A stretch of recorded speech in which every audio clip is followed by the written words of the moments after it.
All right, hello and welcome back to online English class. It is Monday, March 30th. You should be watching this video on Monday. In our previous classes, we laid out some basic online procedures and we worked through OTN 8, which analyzed the line of reasoning in Ellison Durant Smith's argument, Shut the Door. Today we're going to be looking at OTN 9, which is going to offer a kind of counter-argument or response to Smith's endorsement of the Johnson-Reed Act, which sought to impose race-based regulations on who could enter the United States as an immigrant. All right, remember that you need to send your reading check. Remember your reading check for Smith and Clancy, which should be sent to me by 3 p.m. today. All right, so let's correct that. So goals for this week that we need to accomplish. We need to complete our OTN 9. This video is both for the Honors English 3 class, regular English 3 class, and the AP Language class, all of which the curriculum overlaps on this particular day because in all those classes we're going to analyze Robert H. Clancy's An Un-American Bill. So all of us are together on this particular video. You need to complete the Unit 4 progress check by Tuesday, March 31st. If you are an AP, make sure that you're doing faithful, hard work on these because these kinds of questions are going to mirror the kinds of questions that you're going to be getting on this year's style of AP examination after the pivot that the College Board did. And you also need to prepare for and take the Unit 5 test. All right, so obviously there are different study guides and different requirements for the AP and the Honors and regular English 3 course. So we'll be watching different videos later in the week as we prepare for our specific tests for the specific classes, okay? Weekly homework is the same. You need to finish your OTNs as we complete them in class. You don't have any new reading this week because we're going to be taking a test by the end of this week, so it should be a little bit less busy reading week and more of a busy studying and preparation week, all right? If you are in the AP class, you need to complete your Unit 4 progress check, as I already said, by Tuesday, March 31st. In terms of ongoing assignments, we need to continue preparing for our Unit 5 test, which is coming up at the end of this week. All right, let's go ahead and jump into OTN 9, which is our primary concern for today's class. All right, we're going to do three key things today. First, we're going to establish the rhetorical situation of Clancy's argument. We're going to summarize and just offer kind of an overview of what Clancy has said in the argument, describing the role of each portion of the essay. And then finally, we're going to analyze Clancy's line of reasoning deployed in the argument to defend his central claim. We're going to be doing essentially a logos analysis of Clancy's reasoning and evidence that he uses to support his central claim. All right, so let's go ahead and jump into an overview, an analysis of the text's rhetorical situation. So you need to find your way to page 1004 of your textbook, which publishes An Un-American Bill by Robert H. Clancy. All right, and pull out your notes. My notes look like this. I got my favorite picture here, favorite diagram here. And we're going to talk through this together, okay? So our speaker is Robert H. Clancy. He lived from 1882 to 1962, so smack dab through the modern era, which is sort of our central theme, our dominant time period that we're looking at in Unit 5. He's a Republican congressman from Detroit, Michigan, and he served in the United States House of Representatives in the 1920s and in the 1930s. He spent about a decade in the House. All right. He is speaking to the United States House of Representatives, all right, which is the larger house of the United States Congress, which is bicameral. Okay, there are two houses to the United States Congress. One is called the Senate, and one is called the House of Representatives. All right, so Clancy is speaking in the House of Representatives. Ellison Durant Smith was speaking on the Senate floor in the United States Senate. So they're not speaking directly to one another, but they are directly opposing one another with respect to the same piece of legislation, the Johnson-Reed Act. All right. The House, like the Senate, is a deliberative legislative body. So among other things, this kind of oversimplifies the job of a U.S. congressman, but basically on a foundational level, when they are legislating, when they are considering what is the best policies or laws to govern the United States population with, what they are doing on the most basic level is answering two fundamental questions. What is best for the American people? What are the best policies to organize life, all right, and social interactions for the American people? And, right, do those things align with American values? So a good piece of legislation, an American bill, as opposed to, say, an un-American bill, would be one, right, that aligns with American values and is best for the American population. Obviously, Ellison Durant Smith's argument asserts that the Johnson-Reed Act is indeed what is best for the American people, and it aligns with American values because it protects the dominant breed of the American citizenry, right? It protects the ethnically white, homogeneous population of the United States. Robert H. Clancy is going to reject that notion and develop an argument as to why that is actually deeply un-American. Okay? So the subject of the speech is the same subject that ultimately Ellison Durant Smith was exploring. Is the Johnson-Reed Act something that aligns with American values and is best for the American people? Okay? Smith argues yes. Clancy argues no.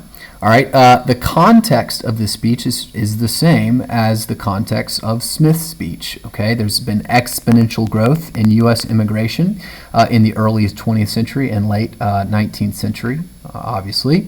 Okay, so that required the nation, and specifically the nation's congressmen, to consider how to best regulate our border. Okay, so if we are going to have a regulated border, like we talked about in the sort of context phase of our opening lecture about Ellison Durant Smith's argument, okay, if we're going to regulate the border, by what standard are we going to monitor it, right? The Johnson-Reed Act proposed that we ought to monitor it according to race, according to ethnicity, all right? It sought to restrict immigration from non-white racial groups like Asians and other un-American ethnicities like Jews, Italians, Poles, and other Eastern European groups. So, what is the purpose of the speech? What is the essential argument that Clancy develops? Well, it's in the title. Clancy, on the most basic level, argues that the Johnson-Reed Act is an un-American piece of legislation. The obvious implication is that it ought not be voted for. Okay? But instead of talking about the P's and Q's of the bill, instead of talking about what is the best or wisest way to apply the values that are implicit in the bill, what Clancy does is he cuts straight to the value claim, right?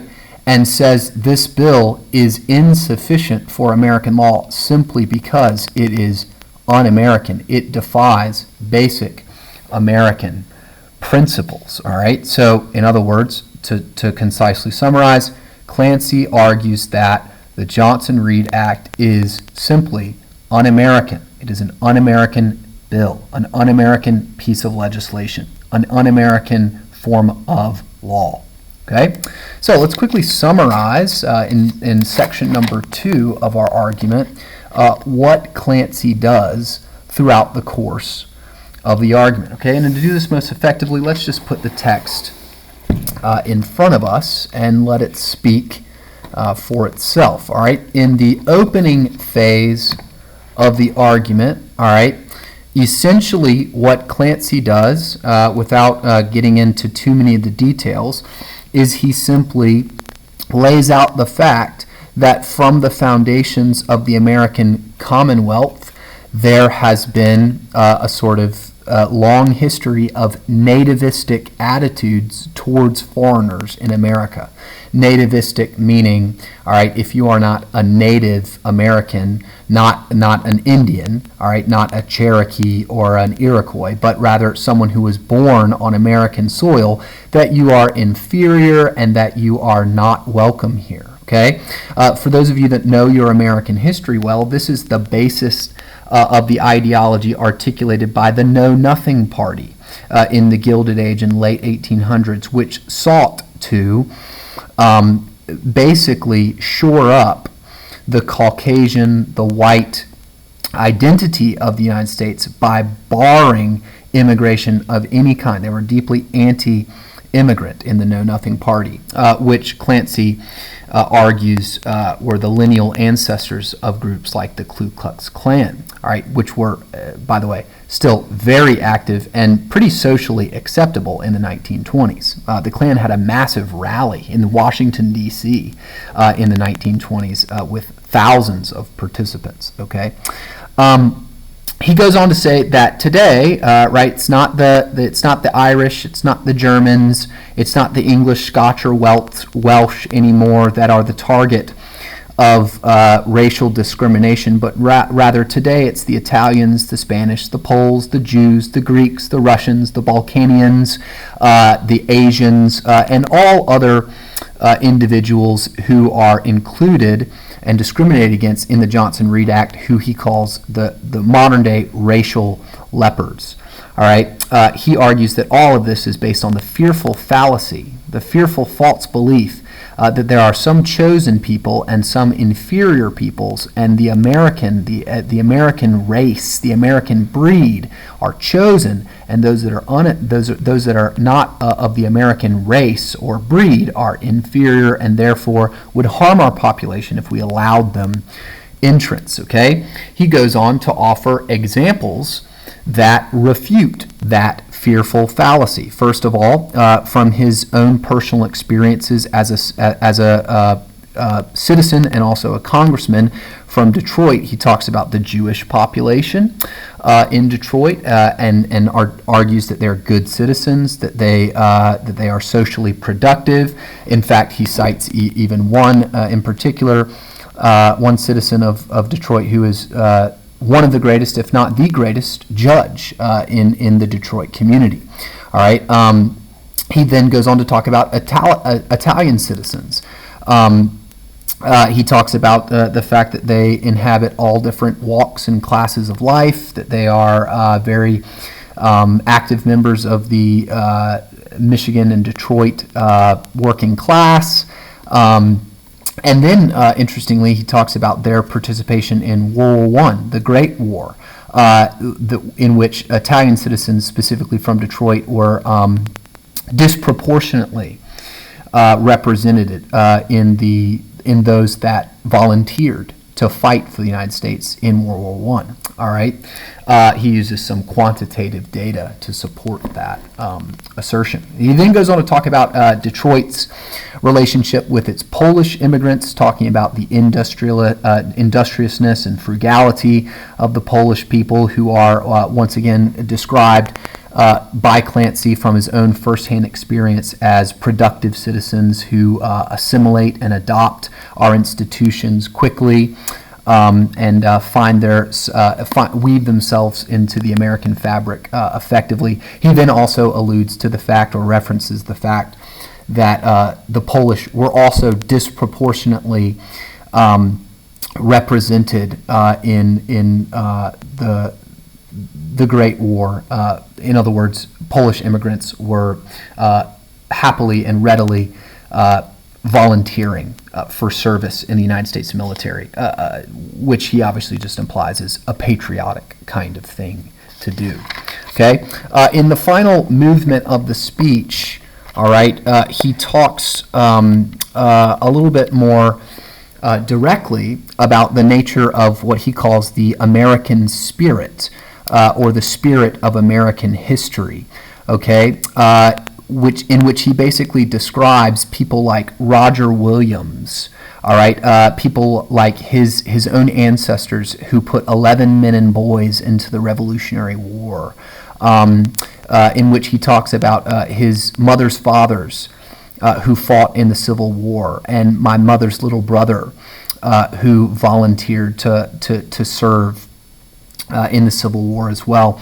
All of these are examples of what he identifies as the sort of true American spirit, who stand against and are starkly contrasted with the quote-unquote Americanizers of today. The real difference that he points out is that these individuals fought for equality and fought for diversity and tolerance of and championed the rights of all men, whereas the Americanizers of today, right, seek to are intolerant, seek to segregate and discriminate according to race under the false belief that the American identity is associated with or only works for those who are white ethnically and culturally. All right. He comes to the conclusion that because the Americanizers of today are so different than the spirit of America embodied by Williams, the Revolutionary war fighters, those that participated in the Civil War, I mean specifically in the Union, obviously, are so different that this piece of legislation, which discriminates racially, is also therefore un-American. And because it is un-American, it simply cannot be supported.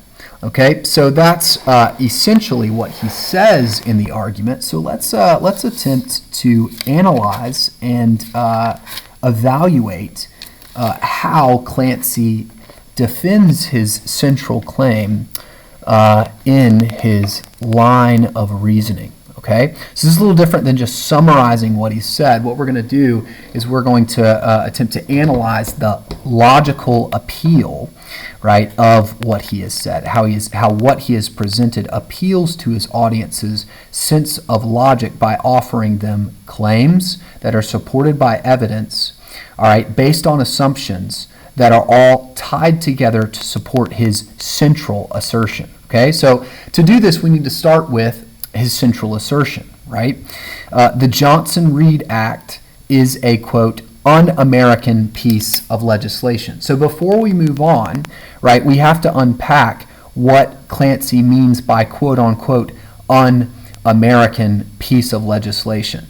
So any senator, any congressman, whenever, or really any person who holds political or civic office takes oaths, and essentially what those oaths are is that in their work, in their civic work, they will attempt to the best of their ability, right, uphold the principles and premises articulated in the Constitution. In other words, they will defend American values. For a legislator in particular, as I already talked about in the context phase of this lecture, that means that a legislator is duty-bound to make sure that any American bill, any American piece of legislation aligns with our values and does what is best for the American citizenry. Okay? Now, that sounds really easy, but it's really, really difficult because American values like equality, the equal rights to life, equal rights to liberty, equal rights to the pursuit of happiness, when those values, those abstract values, are applied in the real world, it becomes very difficult to discern how we should legislate those values, right, in laws and principles that help protect what is genuinely best for the American citizenry and what genuinely reflects our values. So an American bill, all right, is just any piece of legislation that upholds the values of the Constitution and upholds the values articulated in the Declaration of Independence and does what is best for our citizenry. Okay? So when Clancy says the Johnson-Reed is un-American, he means, all right, on a very simple level, it doesn't align with our values and it isn't what is best for our citizenry. Okay? It's not what's best for our society. So how does he support this notion? Well, the first argument that he offers is that Jews in Detroit, to put it very simply, are productive citizens. All right. He supports this notion inductively with what kind of evidence? Well, he relies on his own personal experiences. Okay, talking about his own firsthand interactions, his own firsthand impressions of the Jewish community in Detroit. Okay, now that's obviously a reasonable thing for him to do since he is from Detroit. Okay, the Johnson-Reed Act discriminates against them. And so therefore, right, the assumption is very clearly, obviously, having productive citizens is what is best for a society. So if this piece of legislation discriminates against those who have proven themselves to be productive citizens, then it's obviously not what's best for society. Okay? Moving forward, he does a very similar thing with the Italian citizens of Detroit. Okay? He describes them as productive and notably patriotic and self-sacrificial. He supports this claim once again with his own firsthand experiences. All right, and also notably with quantitative data, right? Developing the solidity of his logic and also developing his credibility as a reliable speaker. He shows that he's done his homework. He shows that he knows the numbers, and those numbers bear out, all right, his assertion. The assumption on which this claim is based is the same as above. It's very simple. It's very obvious. It is best for society to have productive citizens. Italians are productive citizens. Therefore, it's best for our society to continue to invite Italian citizens and Italian immigrants into the United States. All right, he does a very, very similar thing with the Polish citizens of Detroit.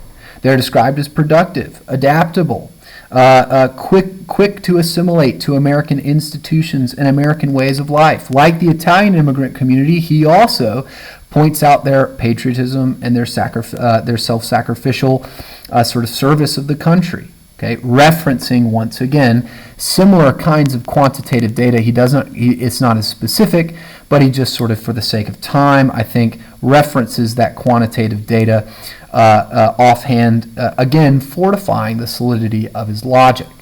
All right, so this is a really simple portion of the argument, but all of these examples are specifically targeted, all right, to deconstruct one of the central assertions made by Ellison Durant Smith and others who would support the Johnson-Reed Act. And that central assertion is that non-white ethnicities are less capable of being productive citizens and engaging in self-governance, right? Well, obviously, Clancy takes some time to point out from his own experience, all right, the ways in which these minority, non-white communities, right, have shown themselves, proven themselves to be productive citizens in the American democracy, okay, both economically and civically. All right, this brings us to the final portion of Clancy's line of reasoning, which is certainly the most significant, and therefore we're going to spend a little bit of time with it. All right, so the final assertion that he makes is that the bill is discriminatory and intolerant of diversity in the false name of Americanizing the population, which defies the, quote, his words, the spirit of American history. Okay, so when he uses this kind of figurative language, the spirit of American history, what he means by that on a very simple level is the values, all right, the values that animate the heart of the American democracy and American society. Okay, so essentially what he's asserting here is that the bill, which attempts to discriminate against racial minorities, and is inherently intolerant of their form of diversity, okay? So they do not match the majority population of the United States, i.e. they are different or diverse, and so therefore, right, they are not going to be good, productive citizens of the American democracy, okay? They are a threat to the American society. They are not, inviting them in is not what is best for the country. Clancy argues that this defies the spirit, the basic values of American history. Okay? Well, that assertion is based on a very obvious assumption. He assumes that the spirit of American history, or the spirit of American democracy, is based on equality and protecting the equality of diverse individuals, and that obviously extends to diverse ethnic groups' rights.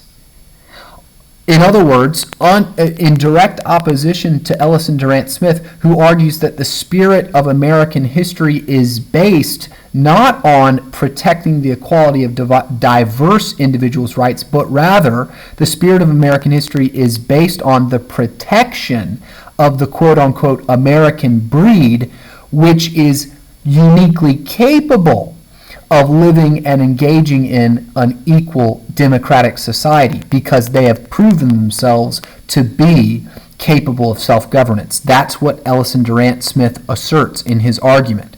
In opposition to that, Clancy argues that the spirit of American history rather is not about protecting one individual racial group's access to life, liberty, and the pursuit of happiness, but rather, as stated in the Declaration, all men's access to life, liberty, and the pursuit of happiness. Okay? He backs up this notion with some historical references in the final section of the document, right? He references Roger Williams, okay, famous dissenter in the Massachusetts Bay Colony. So Dr. Nato and Kyle Sly are going to want to punch me in the face just for explaining this Clancy's argument here because they love the Puritans, okay? And I'm not necessarily, we're not speaking broadly about the Puritans, but Roger Williams spoke out against blue laws. Blue laws, if you know your American history, were laws in the Massachusetts Bay Colony that inhibited certain individuals or all of Massachusetts Bay community members from doing anything, selling things on the Sabbath. Roger Williams opposed that not because he hated Christianity, but because he supported religious freedom. Okay? So let's say you didn't share the Puritans' theology of the Sabbath. Roger Williams would argue that as a free individual, you have the right to, follow your own conscience, and if that makes you open your business on Sunday, then it's fine, and if it makes you close it like Chick-fil-A, that's fine too. All right, he also spoke out against the unjust proceedings of the Salem witch trials. All right, so what Clancy does is he implies that Williams embodied the quote-unquote American spirit, while those that expelled him in the name of maintaining social homogeneity were in opposition to it. Here, he has skillfully associated his own perspective, all right, with a kind of American hero, Roger Williams, and also associated the Americanizers who seek to maintain homogeneity with the forces of anti-American unequal treatment of dissenting voices. All right. He also cites his family's participation in the American Revolution, which was obviously a war fought for what he calls very different reasons than the Americanizers of his day were fighting for. What he basically means by that is the American Revolution at its core was fought for the rights of all men, all right, in protection and pursuit of a society that embraced diversity instead of expelled it. All right, and then he also cites his family's participation in the Civil War, which fought to protect the nation from, quote, racial distinctions. Those are his words, okay? So all of these examples of backing, okay, these historical references back up this warrant, all right, that the spirit of American history is based on equality of diverse individuals' rights, Okay? With this assumption solidified, if this indeed is the true spirit of American history and the true essence of the American identity, then a law that seeks to discriminate against those who are diverse is inherently un-American, okay? Is inherently in defiance of basic American values, all right? So what Clancy does not argue in conclusion is that the border should not be regulated. What Clancy does not argue is that we ought to have a completely wide open border. But what Clancy does argue is that when we decide to allow entrance to certain ethnicities instead of others, right? When our approach to the American population is to associate the American identity with Anglo-Saxon Nordic white culture at the expense of embracing and celebrating diverse individuals' rights, we have defied the spirit of America, okay? In an attempt to quote-unquote Americanize the population, we have abandoned the essence, the essential nature of the nation from the very outset, okay? All right, so what has he argued overall? How does it all tie together? Basically, the bill is un-American. Why? Because unlike a good piece of legislation, it does not do what is best for the American population because it discriminates against good citizens. And it does not follow or align with American values because it defies the very spirit of American history. With those two principles or assertions laid out and defended with what I would call pretty strong evidence, all right, Clancy's argument can be called cogent, and his logos appeal, in addition to his ethos and pathos appeal, which we haven't analyzed, but his logos appeal is once again cogent.